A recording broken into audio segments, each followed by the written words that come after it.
I'm Aaron Porras, and thanks for joining us from our studios in Israel. Coming up in today's newscast, the United States makes some big moves against the Assad regime in Syria. A British billionaire testifies in the graft case against Prime Minister Benjamin Netanyahu, and ILTV'S Natasha Kirtchuk gets an inside look at what Israel is doing for the Syrian wounded. Stay tuned for the latest news in Israel.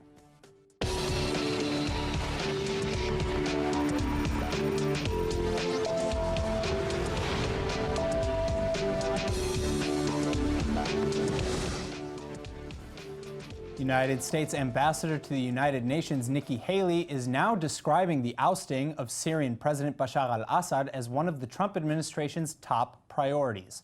That's at least what the envoy said in a CNN interview after having told the United Nations Security Council that the U.S. airstrikes in Syria were legitimate. When the international community consistently fails in its duty to act collectively, there are times when states are compelled to take their own action. The indiscriminate use of chemical weapons against innocent civilians is one of those times.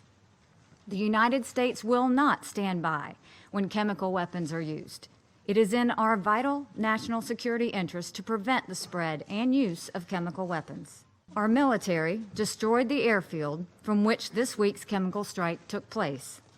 We were fully justified in doing so. The moral stain of the Assad regime could no longer go unanswered. His crimes against humanity could no longer be met with empty words. It was time to say enough, but not only say it, it was time to act. Bashar al-Assad must never use chemical weapons again, ever. In Israel, Prime Minister Benjamin Netanyahu is agreeing with Haley's sentiments, and he reiterated that in his view, something should have been done years ago. ישראל תומכת תמיכה מלאה בתקיפה האמריקנית בסוריה, ועושים זאת מטעמים מוסריים, לנוכח המראות הקשים מאידליב, וגם כדי שיהיה ברור, יש מחיר לשימוש בנשק כימי. קיימת התחייבות בינלאומית משנת 2013 להוציא את הנשק הכימי כולו מסוריה, וכפי שראינו ההתחייבות הזאת טרם מומשה עד תום. אנו קוראים לקהילה הבינלאומית להשלים את המלאכה, וזו הזדמנות לשיתוף פעולה אמריקני-רוסי בתחום הספציפי הזה. המלאכה הזאת צריכה להיות שלמה. Haley's call for a regime change in Damascus is a departure from the administration's position before the chemical attack on Idlib. After all, just days before, the United States military forces fired 59 Tomahawk missiles at the Syrian base on Thursday. Haley said Washington wasn't focused on getting Assad out. Further still, United States Secretary of State Rex Tillerson is on another page completely, stressing that Washington's first priority is the defeat of the Islamic State. He says after that, the United States will try to bring the warring factions together in attempts to reach a political solution to stabilize the Arab Republic. Meanwhile, another 18 Syrians in Idlib were reportedly killed in further airstrikes by the Assad regime yesterday, including 5 children. Many are wondering how the Arab sector living in the Jewish state is reacting to the events in Syria, where many of them even have relatives living just across the border. Almost all of the Israeli Arab political factions have issued individual statements denouncing both the Idlib chemical attack and the United States airstrikes last Thursday. The Haaretz Daily is reporting, however, that internal divisions prevented the Arab Knesset members from issuing any kind of unified declaration. This is reflective of the ongoing and similar rift in Arab society around the Syrian war. While some remain staunch supporters of the ruling Assad regime, others are aligned with the rebel opposition fighters. The chairman of the Hadash party, Mohammed Barakeh, strongly criticizes the United States attacks in his personal remarks, but he's believed to have stood in the way of publishing a statement on behalf of the Joint Arab List. There's also significant disagreement within the Arab parties themselves. An article published on the website of the Balad Group furiously takes the Arab Joint List chairman and its own faction head to task for failing both to specifically condemn the Idlib massacre and to hold the Syrian regime accountable for its crimes. Joining me now in the studio is former Deputy Foreign Minister and Israeli Ambassador to the United States, Danny Ayalon.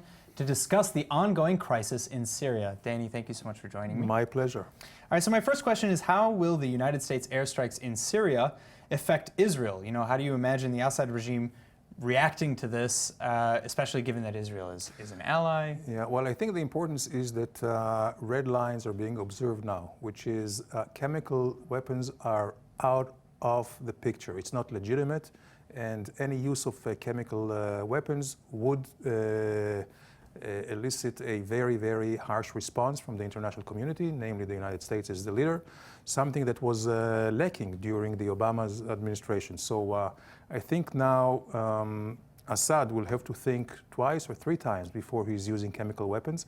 I don't think that he had any plans to use it against Israel, because he knows that the Israeli response will be so devastating that he would not last over there. So I think it's good for all like-minded countries that these non-conventional weapons are seen as not just illegitimate, but evoke such strong response.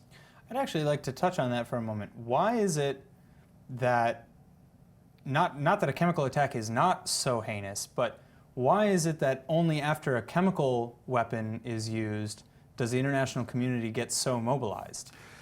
Because unfortunately, we have been used to, I would say, conventional weapons. And it's not just from now, it's the entire century and last century. World War I, World War II, Vietnam, Korea, all the regional wars. We have gotten used to it, quote unquote. So there is nothing that really, specifically targeted against conventional wars. However, with non-conventional, there are enough treaties and UN, I would say, charters that talk against it. So this is what basically divides the two issues, although you're right, the result is the same. Children get killed whether it's conventional or non-conventional. Yeah. So back to the United States now. If Trump were to fully invade Syria, to send ground forces in, would that not drag Israel in some way? Well, I don't think this is within the plans of Trump to do it. I don't think there is any appetite by the United States, given their experience of last decade in Afghanistan and Iraq. However, it does set some red lines, not just to Syria, but also to Russia. It shows that the United States is back in the picture. So both Putin and Assad will have to be much more careful in their plans ahead. And I think it gives the United States now a better position to negotiate with Russia. It's not going to negotiate with the Syrians.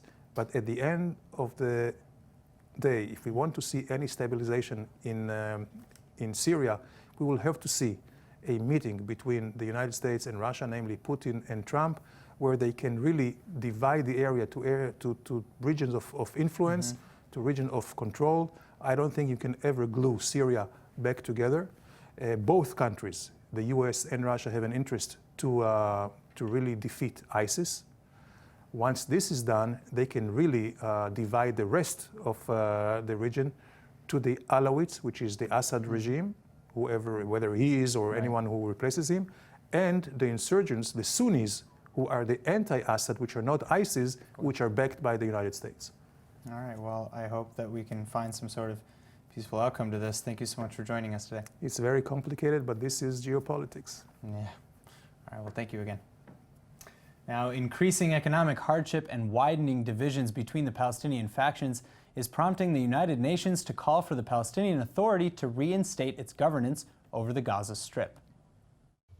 That appeal was issued by the United Nations Middle East envoy Nikolai Mladenov, who says the territory is, quote, an integral part of the future Palestinian state, end quote.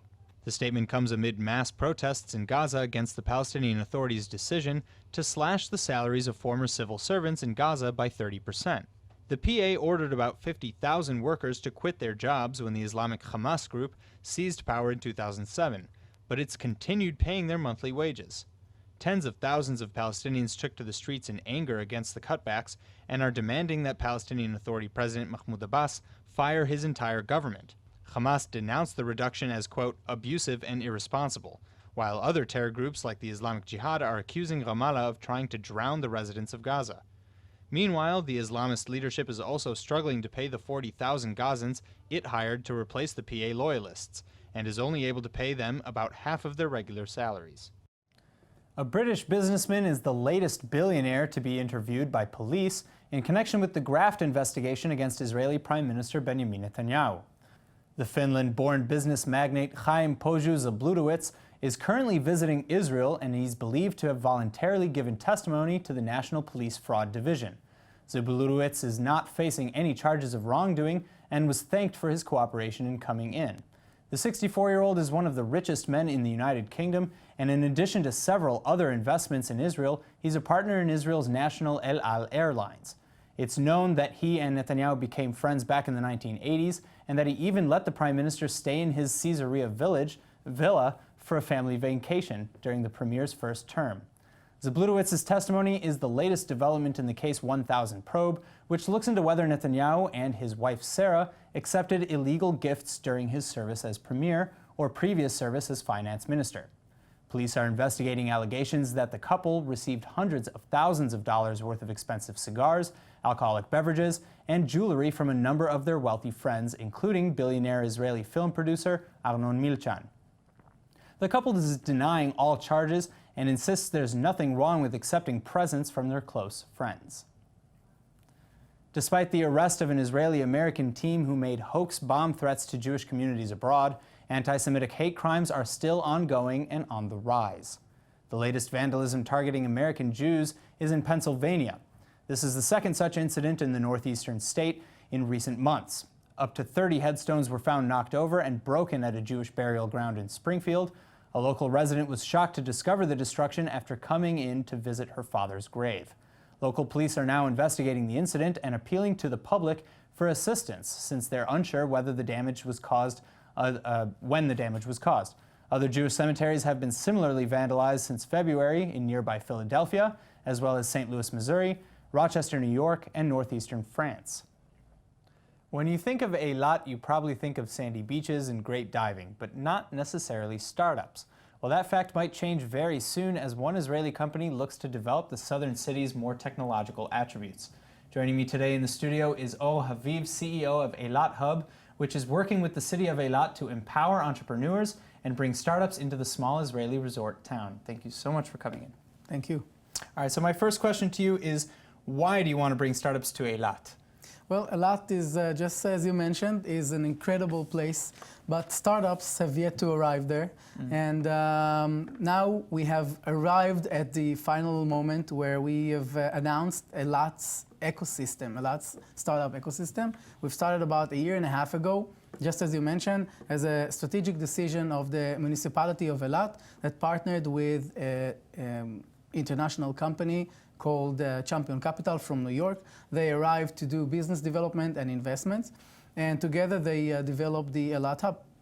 So is this kind of in an effort to make Eilat more of a dynamic city, like generally overall throughout its economy, or is this, you know, in a sense to parallel Tel Aviv's kind of success as the technological hub in the Middle East? Look, Eilat has a lot of IP that is just lying there and was not really being used.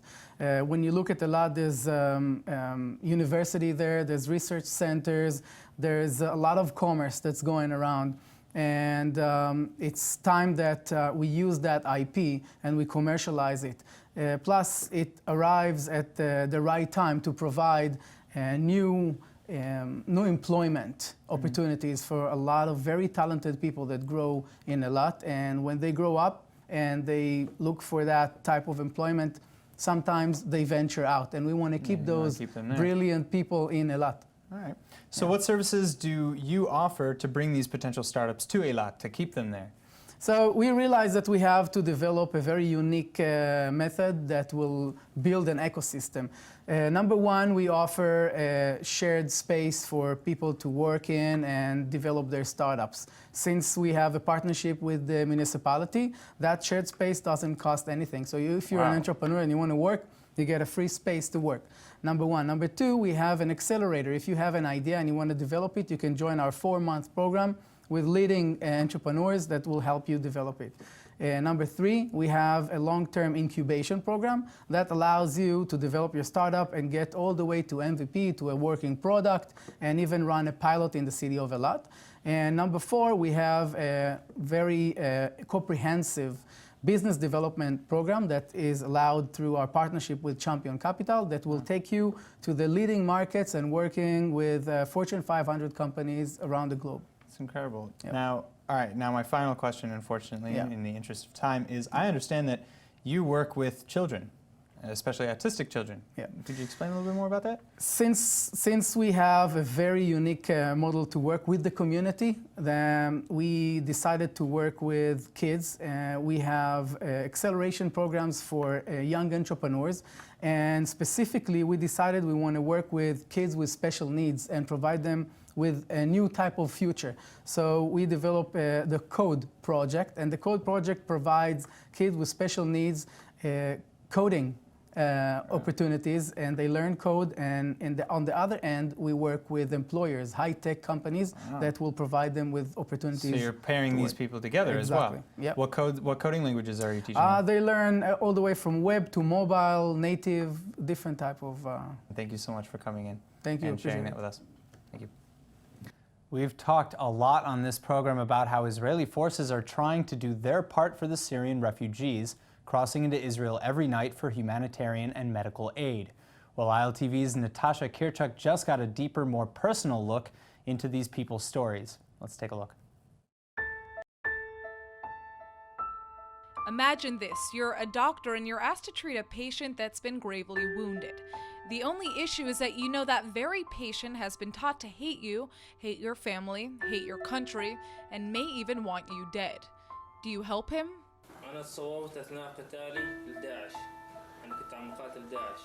This is Yassin. He's only 24 years old, but he spent the last couple of months fighting for his life. He won't show the camera his face because he's from Syria and he's being treated in Israel, an enemy state. The Israeli army bring me from the border to immediately straight to the Israeli hospital. Sometimes people ask me, who are these people? And how do they get chosen to come here? And I say, well, actually, I don't know. I'm a physician. I treat the patients that come to me. And it's not my job to know, and it probably would harm my job if I knew. This is Sfat, Israel. Not a bad view, right? But travel 19 miles in that direction and you'll find yourself in Syria, where the Syrian civil war has been raging for the last 6 years. Now, a couple of steps in this direction, and welcome to Ziv Hospital, where the Israeli army has been bringing wounded Syrian refugees almost every day. I see a human being who needs my help, and that's what I do. Over 5,000 Syrians have received medical treatment in Israel, and over 800 of them have been treated in this very hospital. يعني كان بشار أسد يقولنا إنه إسرائيل عدو إسرائيل عدو يعني لازم ما يعني تعرف الوضع. Many of them came here unconscious and just woke up and found that they were in Israel, not understanding how or why they were here. And that made them very frightened. They were concerned that we would abuse them or kill them. But for lots of wounded Syrians, Israel has become the only country to turn to for help. سكن لا، بس إن معاملة إنسانية أفضل من كثير دول. نحن مناطق حدودية أغلقت حدود. لبنان، أردن، كله سكر حدود. The Israeli army picks injured Syrians up on the Syrian-Israeli border, providing emergency treatment on the spot, and then transporting them into Israel for further help after a strict military evaluation.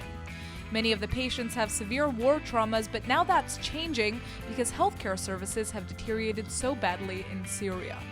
Now we're getting entire busloads of civilians coming here with medical, you could say even routine medical issues. We've also had ladies who've had babies here. We've had that to up to 16 babies have been born here.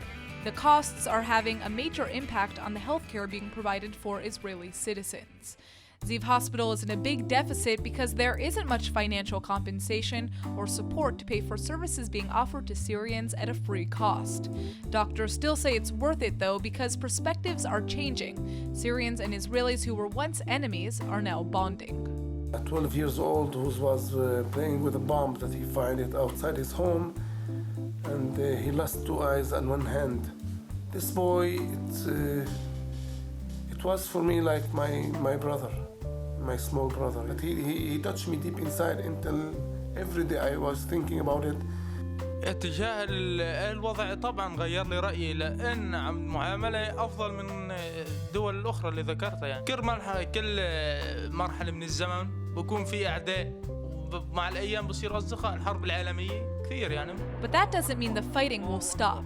Once wounded Syrians are treated in Israel, they're sent home, and many are like 24-year-old Yassin, who says his injuries won't stop him from fighting to free Syria when he goes back. You're not scared? مش خايف? No. What does your wife say and your children say about you going back to fight? It's better that I will die for my freedom.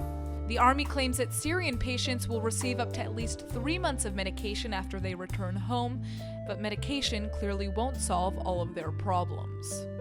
Before I was a student in the university, but I can't go back to be a student. One day. One day. لك يوم من الأيام ممكن.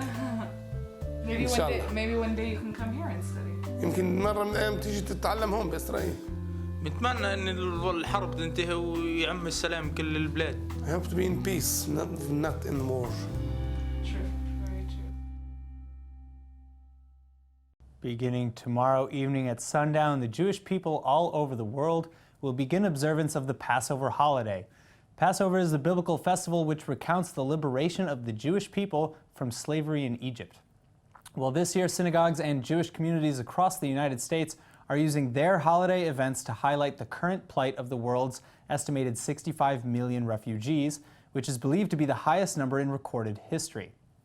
The Passover Seder is a meal marking the start of the holiday, during which Jews read from the Haggadah and eat symbolic foods. All the traditions center on the Israelites' freedom from servitude and their 40-year quest to find a home. The difference in this year's celebration, though, is that Jewish communities are offering seats at the table to homeless refugees from the Middle East. One such special interfaith refugee Seder is being held under the banner of Let My People Stay, posted outside of a detention center in New York.